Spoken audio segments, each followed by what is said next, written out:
You didn't get it when I chose you either. But this is different. I'm not a tax collector.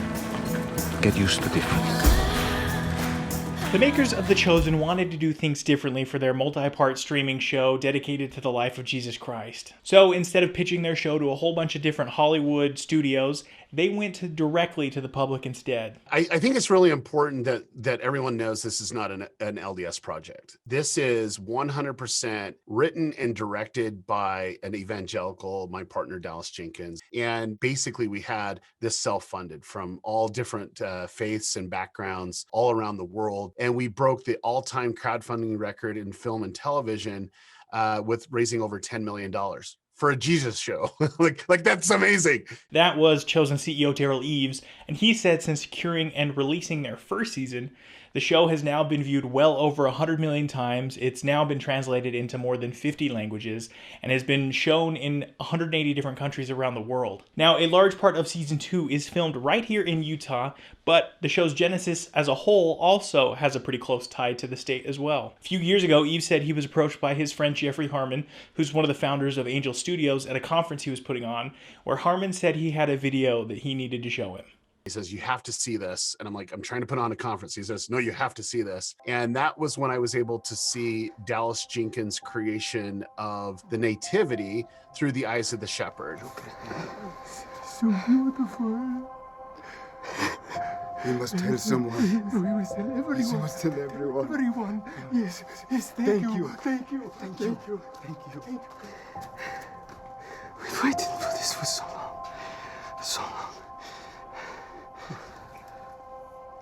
Eves said that he was incredibly touched by the storytelling and was locked in from that moment on, and that conversation led to the creation of The Chosen. It wasn't all smooth sailing though. Right as they were set to release season 1, well, then COVID hit last year at this time, and we're like, oh, what do we do?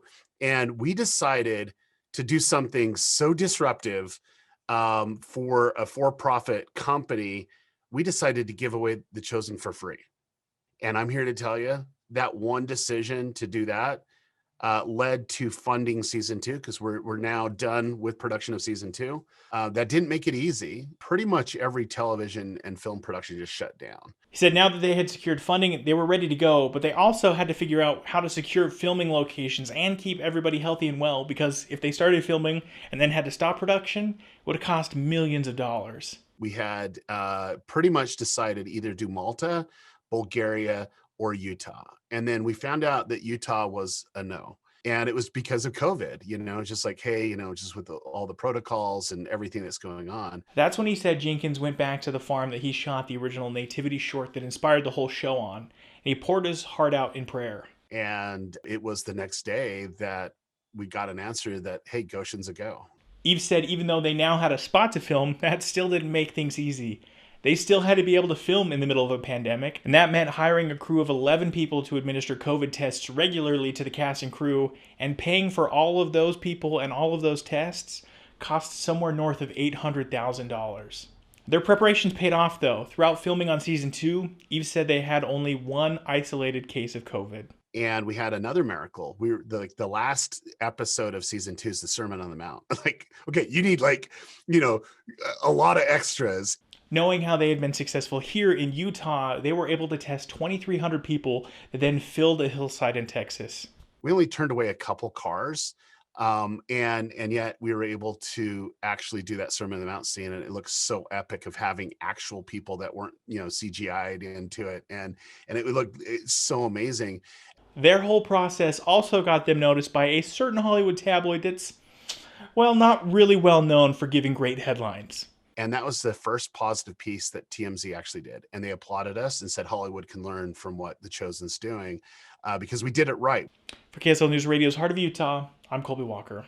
Thanks for sticking around. If you think what we did here today deserves a like, go ahead and give us one of those. If you want to follow along for even more good stories from around the state of Utah, make sure and follow along on this page that you're watching here. These are a ton of fun to work on every week. And if you have a story that I need to hear about to be able to share some more good news for things that are happening in and around the state of Utah, I want to hear about it. All of our links are over that direction. You can find us on Twitter. You can send us an email. That'd be awesome. If you need even more good news in your life, go ahead and check out the video that's playing right over here. We've been doing this for a couple of months now and have a pretty good back catalog of stories, I think. So, once again, thanks for watching. I know that there's at least a few of you that are out there that aren't just my mom and my grandma, even though I love them to death for sticking around. Anyway, I appreciate you. We'll see you right back here next week. Thanks for watching.